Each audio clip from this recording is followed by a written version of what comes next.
बेहद स्वागत है जी सभी स्टूडेंट्स का। आज फिर हमारे साथ हैं लैंडमार्क इमिग्रेशन लिमिटेड से प्रियंका जी, जो ऑस्ट्रेलिया के लिए स्टूडेंट्स को गाइड करते हैं और पिछले 10-12 साल से बड़ी संख्या में स्टूडेंट्स को वीज़ा लेने में इन्होंने हेल्प की है ऑस्ट्रेलिया की। तो आज बड़ा इंपॉर्टेंट टॉपिक है, प्रियंका जी हमारे साथ हैं, आपका बेहद स्वागत है। Thank you sir. Priyanka ji, आज टॉपिक ये है कि हमने देखा जनवरी फरवरी इनटेक में बड़े वीज़ा ऑस्ट्रेलिया ने दिए और बहुत बड़ी संख्या में इंडियन स्टूडेंट्स को वीज़ा मिले, पंजाब के हरियाणा के स्टूडेंट्स को भी वीज़ा मिले। अब अगर मैं बात करूं जुलाई और नवंबर इनटेक में, जुलाई और नवंबर इनटेक में ऑस्ट्रेलिया की यूनिवर्सिटी से वीज़ा का ट्रेंड कैसा रहेगा और कैसे प्रोफाइल्स को ज़्यादा वीज़े मिलेंगे, क्योंकि कंपटीशन बहुत ज़्यादा है। कनाडा में जिन लोगों के रिफ्यूज़ल हो रहे हैं वो भी ऑस्ट्रेलिया में अप्लाई कर रहे हैं, लोग न्यूजीलैंड की बजाय ऑस्ट्रेलिया में अप्लाई कर रहे हैं। तो कौन से प्रोफाइल आपकी नज़र में जिनको ज़्यादा वीज़ा मिलेंगे और उनको अप्लाई करना चाहिए उससे? सर यहाँ पे मैं ये कहना चाहूँगी कि वीज़ा का इनटेक से कोई लिंक नहीं है जी। अब हमें बस ये देखना है कि स्टूडेंट्स टाइमली अप्लाई करें, बिकॉज नवंबर सबसे छोटा इनटेक होता है ऑस्ट्रेलिया में। ऑस्ट्रेलिया के जो मेजर इनटेक्स होते हैं फरवरी एंड जुलाई। सो मेरी रिकमेंडेशन बच्चों को यही रहती है कि आप अपनी क्वालिफिकेशन जब आप कर रहे हो, जैसे बच्चा अभी +2 कर रहा है, वो अपना आइल्स साथ के साथ क्वालिफाई करे, प्लस वो अपना 1 साल पहले या 6 महीने पहले हमारे पास आके इनकम और फंड्स का पूरा डिस्कशन करे।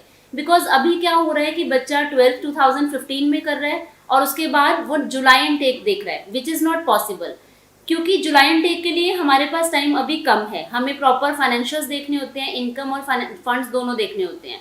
तो मेरा रिकमेंडेशन बच्चे को ये रहता है कि आप अपना इनकम फाइनेंशियल्स ये पहले ही प्रिपेयर करके रखें, और अगर आपको उसके बारे में कोई भी जानकारी चाहिए, कोई भी डाउट है, आपकी जो नियरेस्ट ब्रांच है लैंडमार्क, वहाँ जाएं, वहाँ कंसल्टेंट से मिले, काउंसलर से मिले, वो आपको प्रॉपर गाइड करेंगे।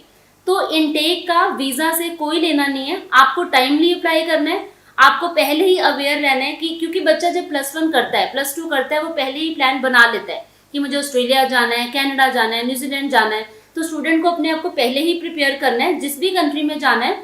जैसे अब आपने हम यहाँ डिस्कशन कर रहे हैं स्पेसिफिकली फॉर ऑस्ट्रेलिया, तो ऑस्ट्रेलिया के लिए मैं ये रिकमेंड करूंगी बच्चों को कि अब आप अपना टारगेट रखें नवंबर या फरवरी इनटेक को, और ये मत सोचिए कि किस प्रोग्राम को वीज़ा मिलेगा, बट आप जितनी जल्दी हो सकता है ब्रांच में आइए और डिस्कस किए कि आपका पूरा प्रोफाइल तैयार होना चाहिए नवंबर या फरवरी इनटेक के लिए।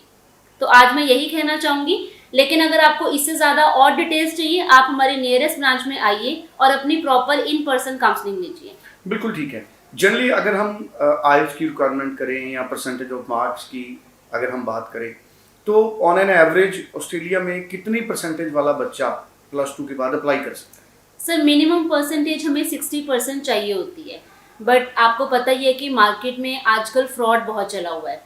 एजेंट्स ऐसे भी मिलेंगे जो बोलेंगे आपको कि ऑस्ट्रेलिया 50, 52, 55 पे हो जाएगा, बट मैं बच्चों को कभी भी ये नहीं बोलूँगी कि आप 54 या 55 पे ऑस्ट्रेलिया को प्रोसीड कीजिए।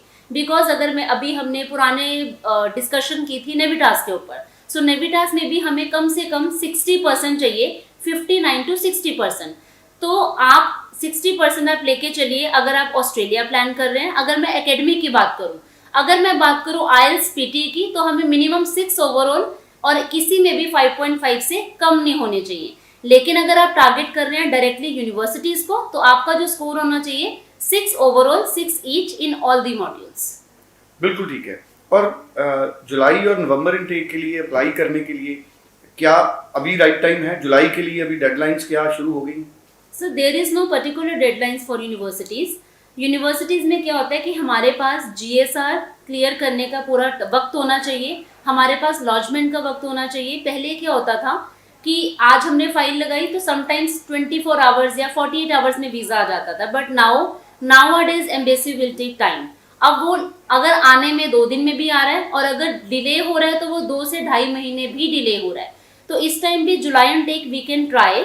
अगर आपके पास इनकम, फंड्स या आपका पूरा प्रोफाइल, आइल्स, 12th का रिजल्ट, आपका इनकम पार्ट, फाइनेंशियल पार्ट बिल्कुल रेडी है, तो आप जुलाई इनटेक के लिए भी ट्राई कर सकते हो। अदरवाइज नवंबर इनटेक तो आपका हो ही जाएगा अगर आपके पास पूरा प्रोफाइल रेडी है। और इसमें मैं एक चीज़ सर और ऐड करना चाहूँगी, अगर आपको समटाइम्स आपको लगता है कि हमारे 7 बैंड्स हैं या 80% मार्क्स है, बट आपको लगता है कि ऑस्ट्रेलिया का वीज़ा आ ही जाएगा, तो ऐसा बिल्कुल भी नहीं है। आपको आपके पेरेंट्स जो भी करते हैं, जो भी उनका ऑक्यूपेशन है, इनकम आपकी कम से कम 10 से 12 लाख होनी चाहिए। तो लेकिन सम यूनिवर्सिटीज आर देयर जो लेस देन इनकम भी ले लेती हैं, तो इसीलिए एक सही टाइम पे सही गाइडेंस का होना सर बहुत ज़रूरी है। जी चलिए, थैंक यू सो मच। सो बड़ी इंपॉर्टेंट इन्फॉर्मेशन हमारे साथ शेयर की है प्रियंका जी ने। 9041390412 इस नंबर पर आप कॉल करें और प्रियंका जी से बात करें, लैंडमार्क इमिग्रेशन की टीम से बात करें। इंडिया के किसी भी हिस्से से आप ऑनलाइन फाइल मूव कर सकती हैं। Thank you so much Priyanka. Thank you sir. Thank you.